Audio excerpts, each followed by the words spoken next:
Non, les symptômes de mon épuisement, ça a été beaucoup de sautes d'humeur, beaucoup de colère. En fait, puis je suis pas quelqu'un de colérique. Normalement, je suis assez quelqu'un capable d'être posé, de parler avec les gens. Puis là, c'était tout de suite, je pouvais passer d'être très calme à la maison, puis il suffisait qu'il y ait un morceau de linge qui traînait, puis là, tout de suite, j'étais en colère, j'avais des sautes d'humeur. Je dormais très mal aussi. Stressé de penser au travail, stressé de penser à l'école, stressé de pas y arriver. Fait que ça fait que je me réveillais 5-6 fois par nuit. Ça me prenait 10-15 minutes de me rendormir. Fait que j'étais pas capable de dormir des bonnes heures. Puis ça a affecté beaucoup ma conjointe, en fait. C'était pas mal elle qui subit ces sauts d'humeur-là, ma mauvaise humeur. C'est plate qu'on vit à deux dans le même espace, là. C'est pas elle, c'était pas de sa faute du tout. Puis le sommeil, en fait, il a fallu que j'en parle aussi à mon médecin. Puis ça, j'ai eu la chance d'avoir une prescription pour des somnifères. Ça a quand même aidé là, dans mon processus de recouvrir ça. Quand on parle de détresse psychologique, on a des signes différents qu'on peut rencontrer chez la personne. On peut parler ici de la cognition, comme quelqu'un qui oublie de faire ses trucs, ou avoir des pertes de mémoire, ou être un peu mêlé dans ses décisions, pas être capable de prendre des décisions. Dans le détresse psychologique, on peut aussi avoir tout ce qui est l'émotif. La personne est plus irritable, elle pleure plus souvent, elle un petit peu plus de mauvaise humeur.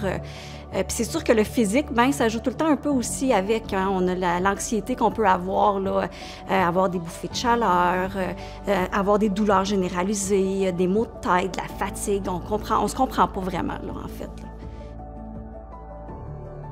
I think the symptoms of psychological distress can be varied between many different people. Not everybody doesn't cope in the same way. For some, maybe you'll see that they're not upkeeping with hygiene, they're not upkeeping with, the cleaning of their environment, they're isolating themselves, so they're not connecting with friends, family, or maybe it's just, for some it's just like you wake up and you're like, I don't want to do this anymore, it's just something that feels really heavy. And something else I think that's a sign of psychological distress is your usual coping mechanisms are not working. So let's say usually when you're feeling sad, you're not feeling well, you'll go for a walk or something. Maybe you don't have the energy to go for that walk, or when you go for a walk, you feel like this is still not working. For me, that's a big sign of psychological distress. When something that used to work doesn't work anymore, you gotta kind of change it around. To achieve optimal mental health, you can do so many things. There's some things like just breathing when you're feeling stressed, things like that. But a big one that has really, really, really worked for me recently has been to turn those shoulds into wants. So whenever I'm feeling in a crisis or something and I'm like, oh, I should be doing this, I should be doing that, I should be eating healthier, I should be doing that, I ask myself, what do you want to do?